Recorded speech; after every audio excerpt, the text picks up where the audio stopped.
Olá, vamos a mais uma dica importante sobre a produção da sua redação no Enem e nos vestibulares. Nós sabemos que Enem e vestibulares, em sua grande maioria, pedem que nós façamos um texto de natureza dissertativo-argumentativa. Mas o que é, afinal de contas, um texto de natureza argumentativa?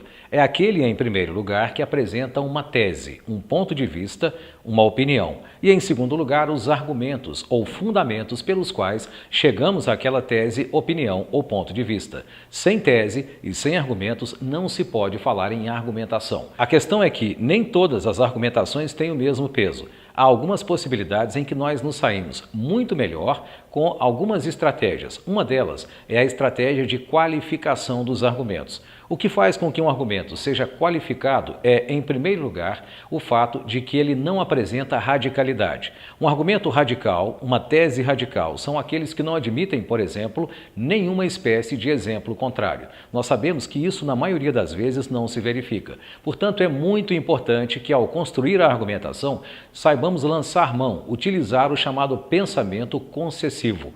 Um raciocínio concessivo se faz quando nós concordamos em parte com o ponto de vista contrário, reconhecendo a existência de outra maneira de pensar e ainda assim não modificamos o nosso ponto de vista. Uma espécie de raciocínio concessivo a respeito, por exemplo, da redução da maioridade penal seria: embora não resolva a causa da criminalidade que envolve hoje os menores, é uma medida de curto prazo que pode contribuir para a segurança pública no país.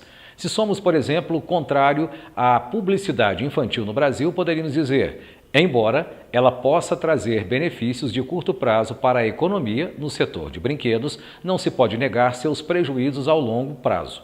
Essas são formas em que o meu argumento assume uma feição que não é exclusivista, que não é autoritária, que não é tão abrangente ao ponto de excluir outras possibilidades de visualização do todo.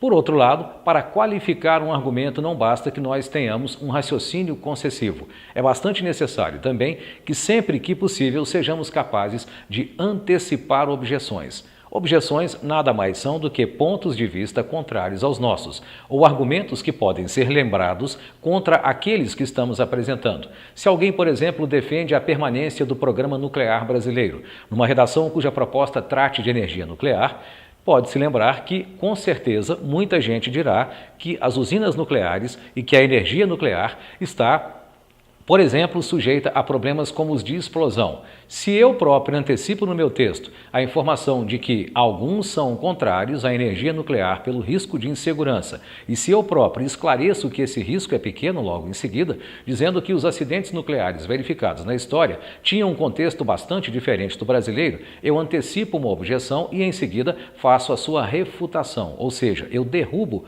com uma refutação o argumento contrário.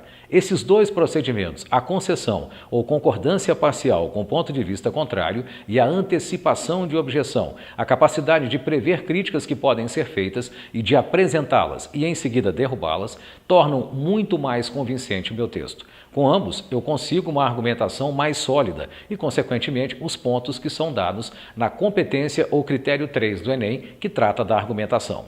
Essa foi mais uma dica do Pré-Vestibular Alfa, e aqui você pode ser o que quiser.